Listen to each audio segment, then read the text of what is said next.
あ、ドアが閉まっているんだけど、開けることができない。あ、どの先生、今日はいかがですか？よかったです。ゆきこさんは？前は休みましたけど、今なし、ほうまた研究をします。そうですか？はい。でもどうしてどの先生は何もしないんですか？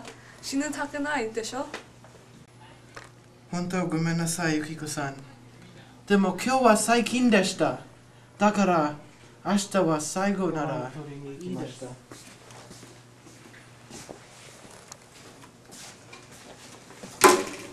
じゃあおやすみ。いろいろでありがとう。